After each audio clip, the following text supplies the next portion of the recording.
Hey guys, welcome back. Welcome to Melissa Makes It. Melissa Makes It 24.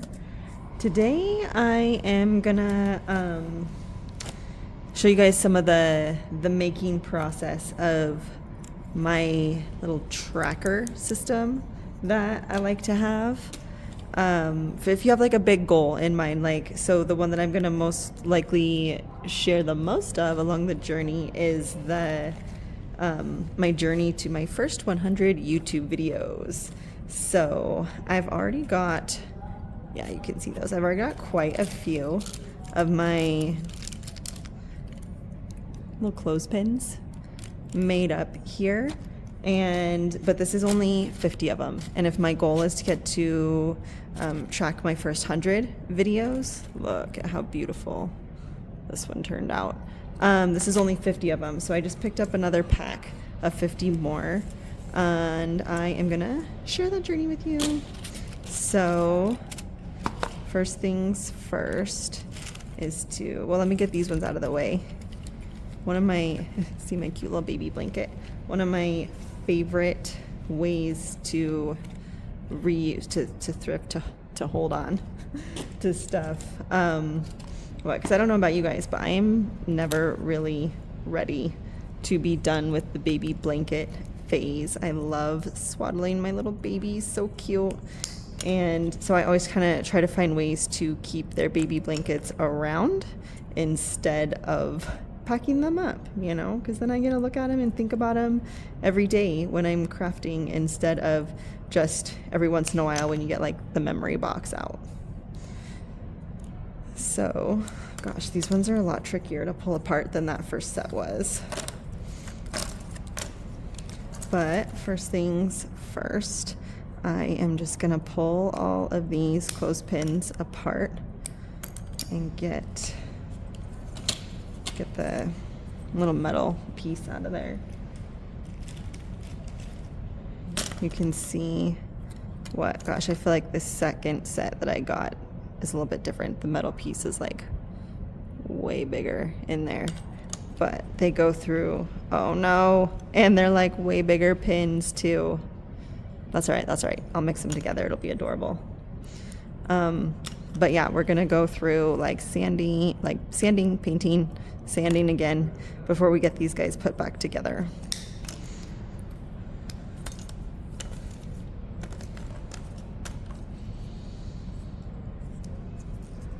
One of the reasons that I like making trackers like this, I just really like the visual representation of progress.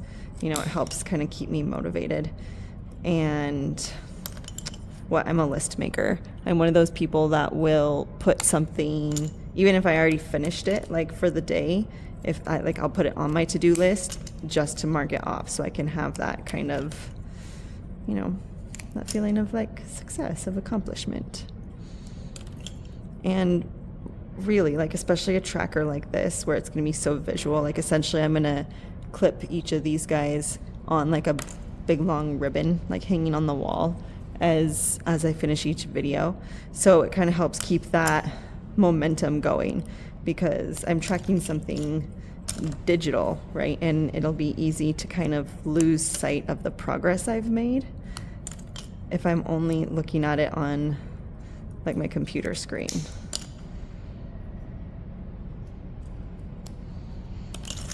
And also kind of, I don't know if this counts as being prepared or not, but over communicating, over preparing. I came across this thought one time that stems from feelings of being underprepared or not I guess you could mirror it, not communicated with enough, when you were younger and forming a lot of your thought patterns. And one of the things that I've kind of come up with for myself was I remember always being late to school, whatever, I think it was back actually when it's preschool or something. But whatever the morning routine was with my family, like I just remember always walking in during the Pledge of Allegiance when the class was already like through that initial morning like meet and greet with each other and sitting down and putting your bags away, and now like the announcements are on and saying the Pledge of Allegiance. That's when I would get to school. So I kind of just look how pretty that one is. We are not going to paint that one. So yeah, I think I just kind of over communicate, over prepare, over analyze stuff to help counterbalance some of my foundational under preparedness.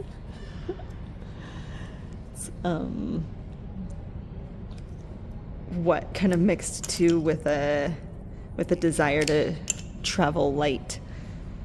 So one of the things I think that was the initial post that I saw, was like girls that always have like everything in their bags, like that mom friend that's always prepared at the party, is because they were underprepared growing up. And one of the ways that I have found to kind of assuage that is like, I don't know, like bills and filing and keeping track of all your different paperwork and stuff. I essentially just have like a little mini filing cabinet in my giant bag that lives in my car, so that I've got, look how cool that one is. I mean, I can see that it's like broken, right? It's not as wide, but she's so pretty. So I just carry like a giant file cabinet around with me so that I have all the different things that I need, like for scheduling or, you know, all the different things that I manage.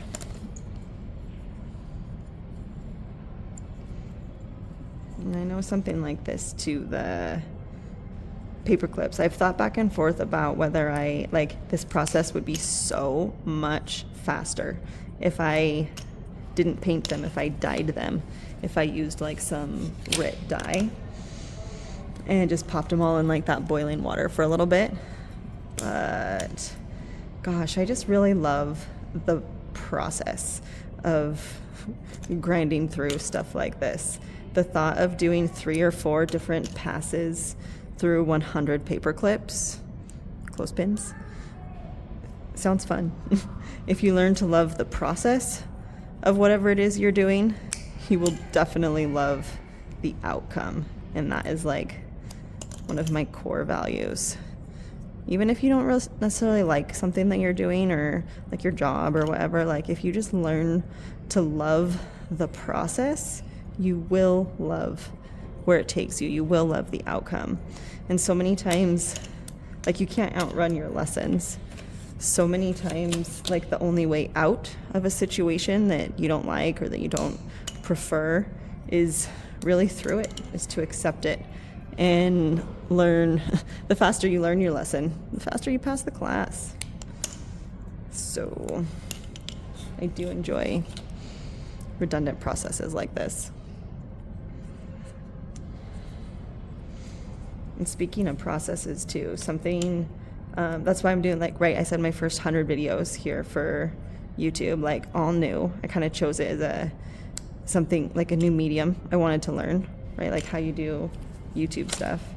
And something that I did not know, because I've never really actively watched a lot of YouTube videos and stuff before.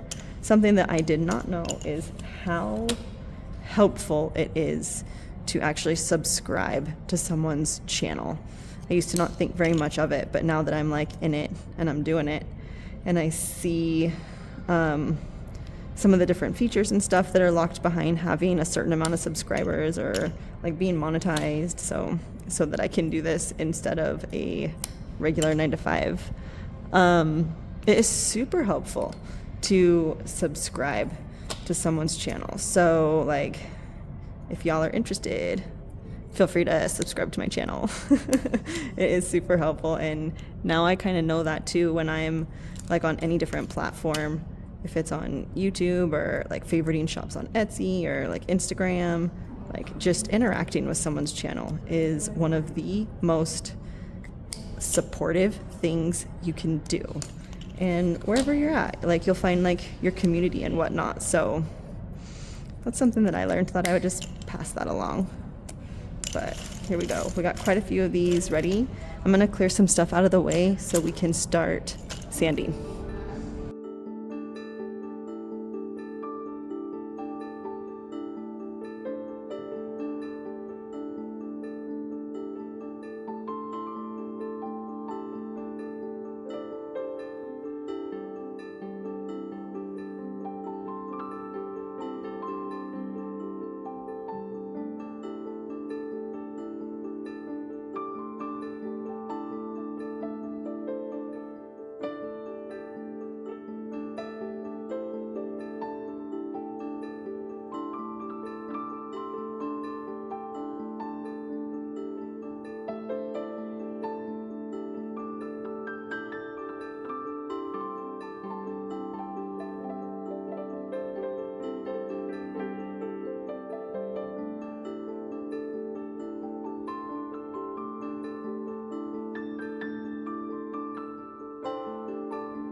All right, we've got a nice pile of sanded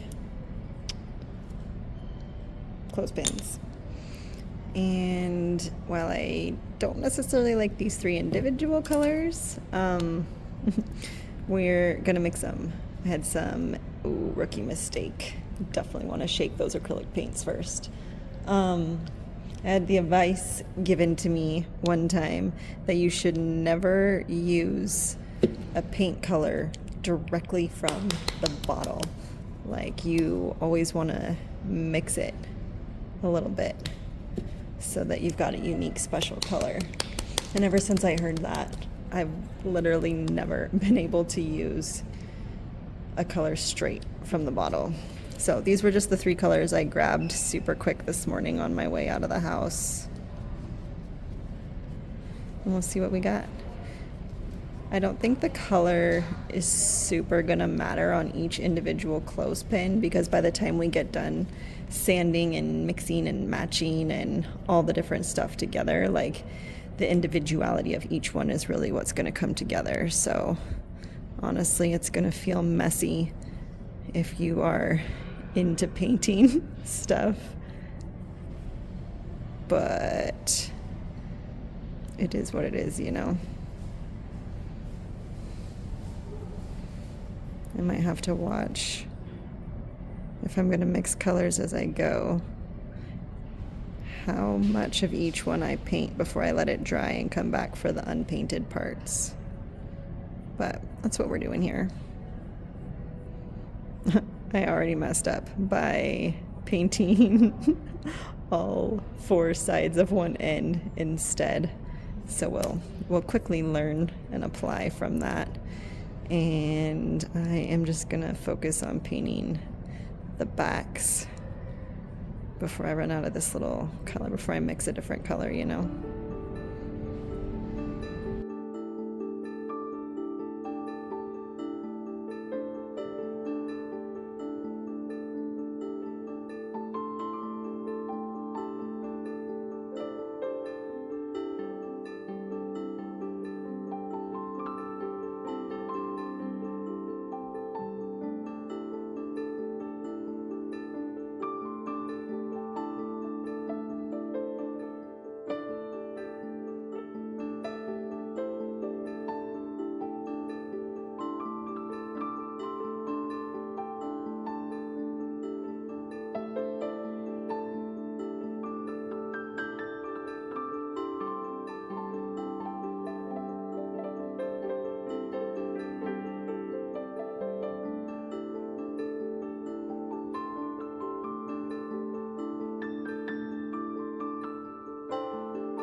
guys. We got a couple, I guess they turned out kind of dusty blue. We got a couple blue ones under our belt. I do ultimately want this project to be a little bit more teal though. So we're just gonna add a little bit more teal paint and keep going.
Okay, if you saw it through the fast forwarding, these are the couple sides of the clothespins that I held out along the way.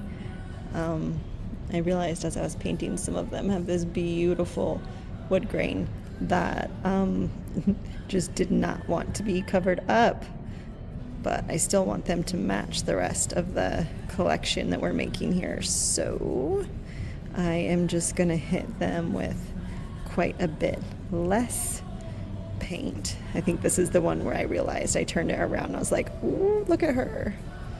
So I'm just gonna hit these guys with a little bit of some of the like leftover matching color scheme paint here so they still coordinate, but we definitely want to not cover them up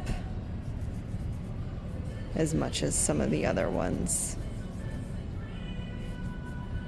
Oof, look at that. That is so pretty. Boop, boop.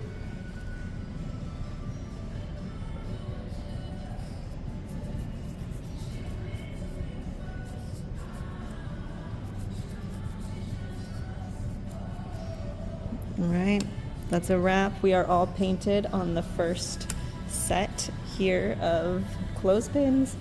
I'll see you on the other side for sanding. Bye.